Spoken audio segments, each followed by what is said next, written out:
OWINGS MILLS, MD.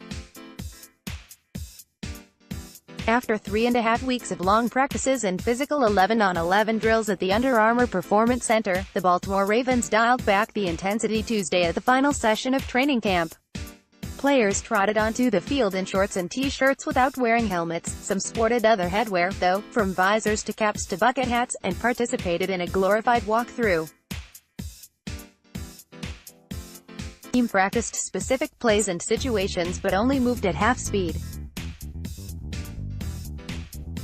With a trip to Indianapolis for joint practices looming later this week, Coach John Harbaugh didn't see the need for a grueling session Tuesday. "I'm happy with the guys," Harbaugh said. "We're ready to head to the next phase of this thing. The next phase isn't all that different from the first one." In the past, NFL teams could hold 2 practices a day during training camp or conduct more tackling drills.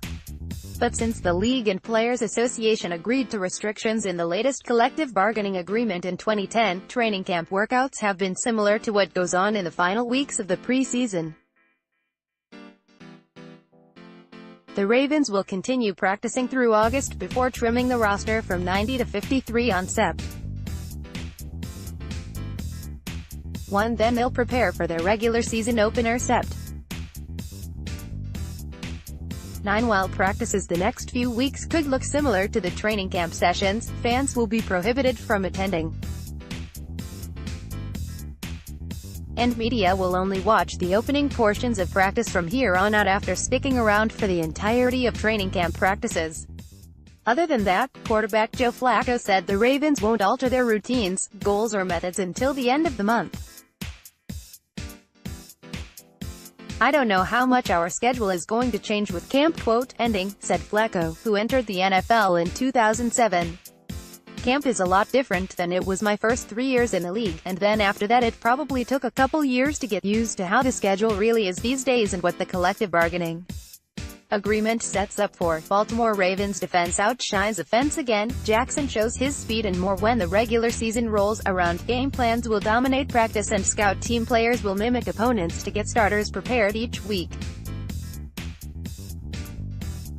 But for now, the Ravens still view themselves in a preseason mode, in which position battles and competitions for roster spots can unfold. "There's a lot of guys who are trying to make this football team, and that's the thing you can't discredit this time of the year," Flacco said. "We have a bunch of guys on this team that are out here fighting for their life, for a job in the NFL, and that's a big deal." The Ravens opened camp July 19th, a week before most other teams, because they played in the Hall of Fame game to start the NFL's preseason. They've already won 2 exhibitions and held joint practices with the Rams, and they'll be on the practice field with the Colts on Friday and Saturday before squaring off with them in a game Monday night. Baltimore's mostly healthy entering the middle of August. Every projected starter suited up for practice Tuesday except for Eric Weddle, who likely received a veteran rest day. Players are sharp and engaged, too, according to Harbaugh. "So far, things are going according to plan. The attitude has been a plus, and the effort has been a plus, from day one until now, and that's all you can ask for as a coach," Harbaugh said. "If we do come up short this year, it's not going to be from lack of effort or lack of attitude." Philadelphia Eagles coverage on Penn Live, @Aaron Kaz reports.